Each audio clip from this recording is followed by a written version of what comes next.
और फिलहाल आगे बढ़ते हुए उत्तर प्रदेश के मुख्यमंत्री योगी आदित्यनाथ इस वक्त संबोधित कर रहे हैं, सुनते हैं। माननीय पंकज जी, तीर्थ क्षेत्र विकास परिषद से जुड़े हुए हमारे सभी पदाधिकारी और सदस्यगण और यहां की व्यवस्था के साथ जुड़े हुए सभी स्वयंसेवकगण, आज हम सब का पावन पर्व दीपावली है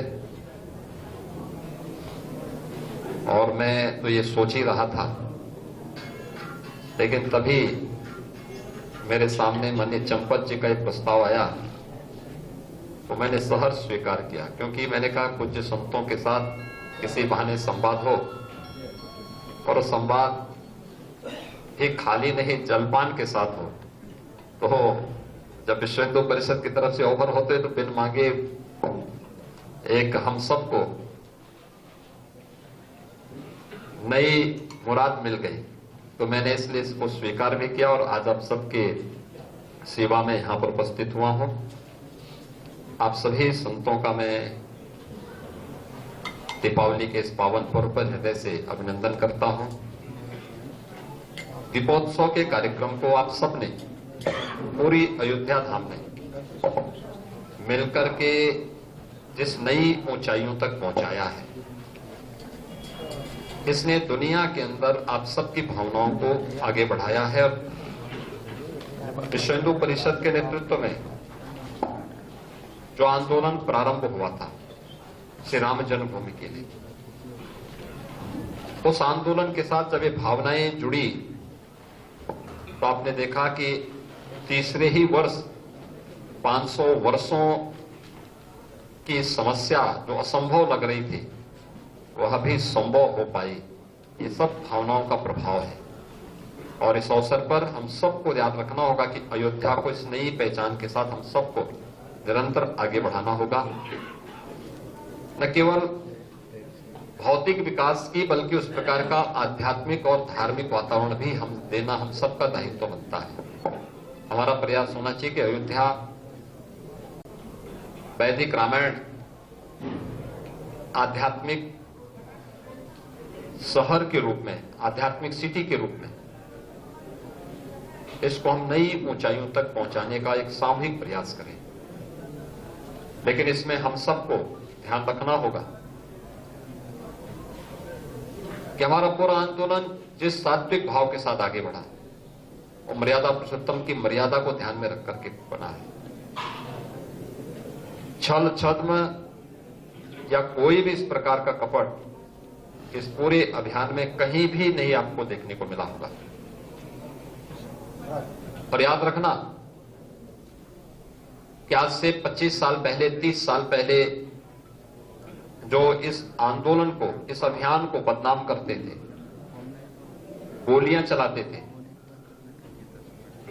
अपमानजनक टिप्पणी करते थे इस पूरे आंदोलन के खिलाफ, आज आप देख रहे हो कि वे सभी लोग अयोध्या में आकर के कैसे नतमस्तक होते हैं, जैसे लगता है कि यही आपके सबसे अभिन्न हो।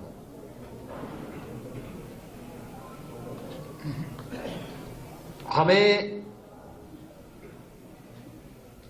उन काले दिनों को विस्मृत नहीं करना है। पूज्य संतों माननीय अशोक जी के नेतृत्व में, श्रद्धेय अशोक जी के नेतृत्व में, अशोक सिंघल जी के नेतृत्व में जो आंदोलन इतनी नई ऊंचाइयों तक पहुंचा है, उनके त्याग को और कार्य सेवकों के बलिदान को कभी विस्मृत नहीं करना है। छात्रों भेष में आने वाले उन सभी लोगों को चिन्हित करके अयोध्या के विकास में बाधक नहीं बनने देना है। और मुझे लगता है कि अगर हम इस सावधानी बरतेंगे तो संजीवनी बूटी को लाने में आप सफल होंगे। हनुमान जी की ताकत हमें पैदा करनी पड़ेगी अपने अंदर, नहीं तो छद्मवेश में कालनेमी आकर के पूरी व्यवस्था को, पूरे षड्यंत्र के माध्यम से पूरे अभियान में कहीं ना कहीं सेंध लगाने का प्रयास करेंगे। दीपावली का पर्व हम सबको एक नई प्रेरणा के साथ आगे बढ़ने के लिए प्रेरित कर रहा है। करोड़ों करोड़ लोगों ने कल के दीपोत्सव के आयोजन को देखा है और अयोध्या एक बार फिर से वैश्विक मंच पर बड़े गौरव के साथ हिंदू धर्म के 7 पवित्र पुरियों में एक पुरी के रूप में अपने आप को स्थापित करने की दिशा में तेजी के साथ अग्रसर हो रही है। दीपावली की ढेर सारी बधाई और शुभकामनाएं आप सबके प्रति, हिंदू समाज के प्रति आप सबका इसी प्रकार का सानिध्य और आशीर्वाद बना रहे, इस विश्वास के साथ आप सबका मैं दीपावली के इस पावन पर्व पर हृदय से अभिनंदन करता हूं। माननीय चंपत जी का इसके लिए आभार व्यक्त करता हूं कि उन्होंने हमें बिना मांगे ही आप सबसे मिलने का एक अवसर दिया है। नहीं तो एक एक दो दो चार चार लोगों से मुलाकात हो पाती थी, इतनी बड़ी संख्या में नहीं हो पाती थी। आप सबसे यहां पर एक साथ मिलने का सौभाग्य प्राप्त हुआ है, ये मेरे लिए सौभाग्य का अवसर है। मैं एक बार फिर से याद रखना जो कल मैंने एक बात कही,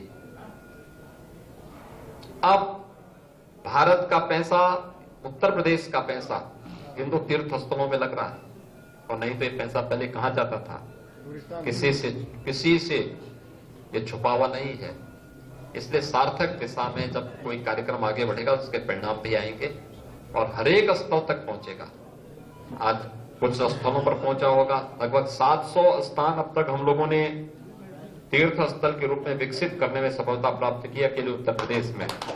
और याद रखना कि आने वाले समय में हम यही प्रयास कर रहे हैं कि सारा पैसा जो इधर उधर खर्च होता था वह तीर्थ स्थलों के विकास के लिए खर्च होना चाहिए, संस्कृति के लिए खर्च होना चाहिए, संस्कृति के लिए खर्च होना चाहिए, संस्कृति के अध्ययन और अध्यापन में लगे हुए लोगों के उन्नयन के लिए होना चाहिए।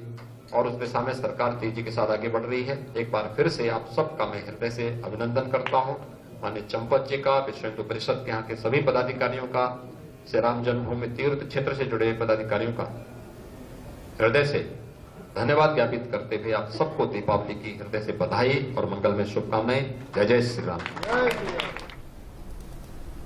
आप अयोध्या से योगी आदित्यनाथ को सुन रहे थे, जिसमें वो संबोधन में बता रहे थे, भावनाओं को प्रधान बताया।